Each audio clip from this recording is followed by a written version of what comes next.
एक रोग है, उस रोग का इलाज आज बताएंगे हम आपको। बता देंगे नहीं? और हर एक घर में ये रोगी हैं। जिस रोग की मैं चर्चा कर रहा हूं आप लोग सुन रहे होंगे, इसको आज कल में ही अपलोड कर देंगे अलग से बना के, अच्छा रहेगा सब लोग। गारंटेड इलाज है इसका, और इस रोग के रोगी हर एक घर में हैं, ये भी मैं गारंटी से कह सकता हूं। दो रोग बहुत बड़े हैं जिनके घर में बुजुर्ग हैं, बच्चे भी अभी से सीख लें, जवान भी सीख लो। कई तो जवान भी इस रोग के मरीज हैं। कौन से रोग के? बोले महाराज घुटनों में बड़ा दर्द होता है। यहीं बैठे हैं दो चार तो जिनको मैं जानता हूं, सीढ़ियां नहीं चढ़ी जाती। कईयों को तो डॉक्टर ने कह दिया तुम्हें घुटने बदलवाने ही पड़ेंगे। अभी पता नहीं हमको कोई कह रहा था, हमें याद नहीं आ रहा, बताओ। अभी कल परसों ही हमसे किसी ने कहा कि, अब ध्यान नहीं आ रहा हमको, भूल गए, कि महाराज जी, हाँ हमारे यहाँ पांडे जी रहते हैं, पांडे जी रहते हैं, उनकी पत्नी बहुत भजन करती हैं। तो जब वो उठी तो भजन कई घंटे हो गए करते करते, उनका जो घोंटू था ये आगे की बजाय पीछे हो गया, ये बैठे बैठे। बोले अब क्या करें? तो दुख हुआ। बोले हमें हमारे गुरुजी पे भरोसा, अभी ठीक हो जाएगा। बोले डॉक्टर पे चलो, बोले नहीं चले। विद इन सम टाइम उनका घोंटू बिना डॉक्टर के जाए अपने आप ठीक भी हो गया, वहीं आ गया वो जहां था। तो ये विश्वास है उनका। अगर आप इस विश्वास को जो मैं बताने जा रहा हूं, निश्चित तौर पर आपके घुटनों के दर्द और कमर का दर्द, ये कमर में, और मोस्टली आपको ऐसे लोग मिल जाएंगे महाराज कमर में बैठा नहीं जाता है, और कई लोग मिल जाएंगे कि हमारे घोंटू में दर्द है। बड़ा सटीक उपाय बताने जा रहा हूं। अगर आप ये उपाय कर लेंगे, आपके घुटनों का दर्द, जो डॉक्टर कह चुके हैं घुटने बदलवाने पड़ेंगे, या घुटनों में गैप आ गया है, या घुटनों की और कोई समस्या है, हमेशा हमेशा के लिए समाप्त हो जाएगी अगर आप ऐसा कर लें तो। बोले करना क्या होगा? पहली बात तो है तुम्हें विश्वास रखना पड़ेगा। हमारे पुराणों में एक बात समझ लें, शिव पुराण में ये पूरा ज्ञान है। जिन लोगों को हमारे पुराणों पर और हम पर भरोसा नहीं है, वो पहले इस बात को सोचें कि आज इतना मेडिकल सिस्टम होने के बाद भी व्यक्ति रोगी क्यों है और जल्दी मरता क्यों है। पहले इतना मेडिकल सिस्टम नहीं था, बावजूद इसके रोगी नहीं था, बावजूद इसके वो जल्दी मरता नहीं था। वजह क्या थी? रीजन क्या था? क्योंकि उन ऋषियों पे उनका ज्ञान था। वो जड़ी बूटी पत्तियों से अपना इलाज करते थे और वो ठीक रहते थे। सबसे पहले सनातनियों को इस बात पे भरोसा रखना पड़ेगा कि हमारे ऋषियों का ज्ञान बड़ा बड़ा बहुत बड़ा है। अब आप मानेंगे नहीं, उपाय बताऊं, एक रीजन। कल निर्जला एकादशी कौन कौन रहे? जब रात के 8-9 बज गए फिर कैसी बीत रही थी आपकी? हाँ जी, हाँ जी, पता चल रहा था ना कि व्रत करने में कैसी हालत होती है। एक दिन के व्रत में कंठ सूख गया, कई लोगों ने तो बीच में जल ले लिया, कई लोग कुछ कर गए, है ना? क्यों? क्योंकि हमसे वो कठिन तपस्या नहीं होती। और अब गर्व जो व्रत किए हैं एकादशी का, उन्हें पता चला होगा कि हमारे ऋषि मुनि कितने तपस्वी होते थे, जो हजारों हजारों वर्ष बिना एक बूंद लिए, जल की एक बूंद लिए तप करते थे। तो उन्हें पता चला होगा उन ऋषियों का बोध, उनका ज्ञान हम सबके कल्याण के लिए कितना महत्वपूर्ण है।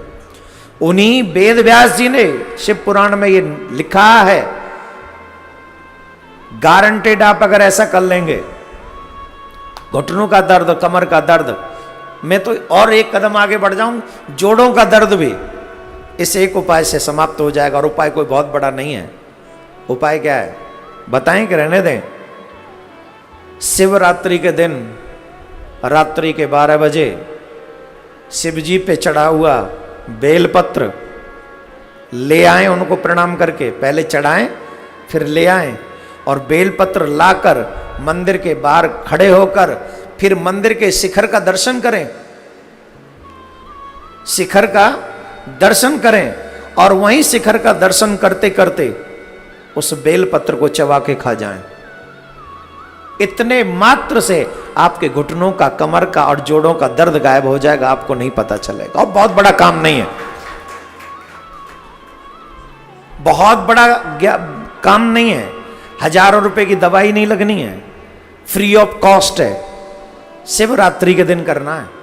अब शिखर का दर्शन करने से क्या होता है? बोले शिखर दर्शन सर्व पाप नाशनम। शिखर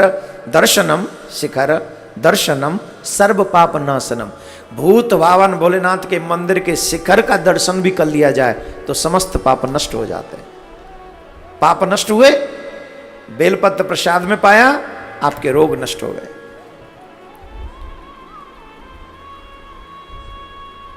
आपके घुटनों का और कमर का और जोड़ों का दर्द डेफिनेटली नष्ट हो जाएगा 100%।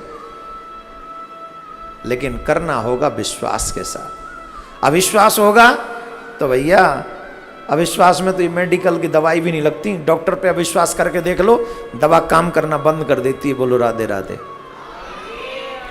अभी एक इलाज और बताऊंगा, लेकिन बाद में, बीच कथा में, अभी नहीं। अभी थोड़े लोग सुन के हो जाएंगे, क्या कहते डॉक्टर थोड़ी है महाराज, मैं योगी भी, योग ऋषि थोड़ी हूँ, और न मैं रोग ऋषि हूँ, न मैं रोग ऋषि हूँ, न मैं योग ऋषि हूँ। मैं तो ऋषि छोड़ो, मैं तो एक साधारण आप जैसा बालक हूँ। परंतु जब ग्रंथ पढ़ते हैं तो उससे कुछ ज्ञान मिलता है और वो आप तक पहुँचा दें, आपके मतलब में सिद्ध हो जाए तो अच्छी बात है ना। तो ऐसा कार्य करते रहिए जिससे आप सबका कल्याण हो। राधे राधे बोलना पड़ेगा। हमने आपको एक और बात कही थी, आपके एक रोग को और कटवा देंगे हम। एक और बीमारी प्रत्येक लेडीज को है, या जेंट्सों में भी है, थायराइड है। हाँ, कई लोग सतर्क हो गए। हाँ जी, हमारे भी घर में है 4 मरीज। बताओ, थायराइड का पक्का इलाज शिव पुराण के अनुसार बता रहा हूं। ये मेरा विचार नहीं है, ये मेरी ओपिनियन नहीं है। जिनके घर में थायराइड है उन लोगों को बड़े ध्यान से मेरी इस बात को सुनना चाहिए और जो इसमें बताया जा रहा है उसका प्रयोग करना चाहिए। प्रयोग करेंगे, निश्चित आपको बहुत बड़ा लाभ मिलेगा। बता दें, सुनो। भगवान शंकर की एक पुत्री है, वैसे 6 पुत्री हैं भगवान शिव की, 7 बेटे हैं, 6 पुत्री हैं। उनमें से एक बेटी है, अशोक सुंदरी उसका नाम है। क्या नाम है? अशोक सुंदरी। जिन लोगों को थायराइड है उसे अपने घर से बड़ी आसानी से वो भगा सकते हैं अगर ये उपाय करें। क्या उपाय करना है आप जानते हैं? जब भगवान शिव का जो विग्रह है, जब जहां शिवलिंग होता है वहां उनका पूरा परिवार होता है। तो अशोक सुंदरी का निवास कहां पर है मालूम? जो मुझे बताया गया, जो समझा, जहां से जिलहरी है ना, जिलहरी इधर भी गड्ढा सा है, इधर भी गड्ढा सा है, बीच में एक ऊंची सी थोड़ी सी एक रेखा है जो उठी है, याद है? जहां पे रेखा वो संपन्न होती है, वो जो ऊंची धार सी जो जहां संपन्न होती है, जिलहरी के जस्ट सामने या उस जिलहरी के ऊपर ही शहद से ओम लिखना चाहिए।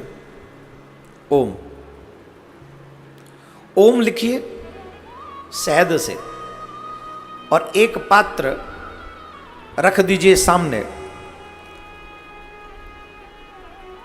और फिर तांबे के लोटे से शिव का अभिषेक कीजिए।